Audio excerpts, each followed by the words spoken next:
est très bully que je finis par tuer le dragon, ce qui me fait 2 boss sur 3 et ce qui m'amène à vous parler du dernier justement, le Wither. Tout au début je vous ai dit qu'il fallait le tuer dans l'end, mais pourquoi plus précisément? Il faut savoir que combattre le Wither est assez compliqué en le faisant apparaître un peu n'importe où. Il va tirer sur les différentes entités qui l'entourent, puis tirer sur le joueur et lui mettre l'effet Wither, ce qui peut être mortel. En plus de ça, il va voler dans tous les sens, ce qui va faire perdre pas mal de temps en speedrun pour essayer de le tuer. Mais il y a une mécanique qui consiste à bloquer le Wither dans la bedrock. Pour ça, il va falloir le faire apparaître dans une zone de 3x3 en bedrock avec un bloc par-dessus au centre pour éviter qu'il s'envole. Pour invoquer un Wither, il faut respecter une forme spéciale en T avec la soul sand et poser les 3 têtes par-dessus. Mais c'est possible de faire cette forme couchée et le Wither apparaîtra à la base du T. C'est comme ça qu'il faut faire pour le bloquer dans la bedrock. En vous disant tout ça, certains doivent comprendre où je veux en venir. Pour trouver cette zone de bedrock, il n'y a que 2 endroits possibles dans Minecraft. Soit au niveau du toit du Nether, sauf que le pattern de la bedrock n'est pas uniforme, donc pour trouver une zone adéquate, ça peut vite devenir chiant. Soit au niveau du portail de sortie de l'end, car quand le dragon meurt, un portail entièrement en bedrock apparaît et il respecte toutes les conditions pour bloquer le Wither. Pour le positionner correctement, si vous avez envie d'utiliser cette technique, il faudra se coller au bord du portail et se mettre en direction de celui-ci, miner 4 blocs sous ses pieds, miner 4 blocs face à soi, puis miner 3 blocs de chaque côté pour faire une zone de 3x3 et pouvoir mettre la soul sand ainsi que les 3 têtes. Et voilà, le tour est joué. Il ne reste plus qu'à attendre.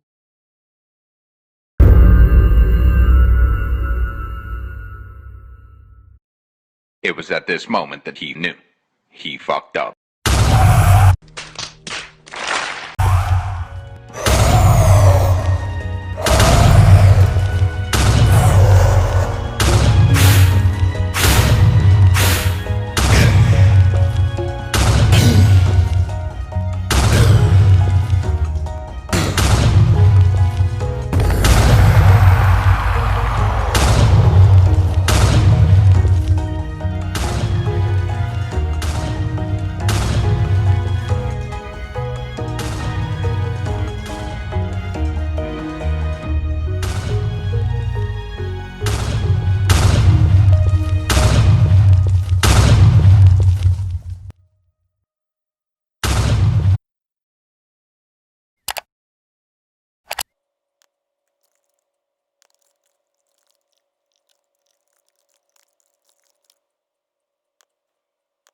Ah d'accord, Jamy.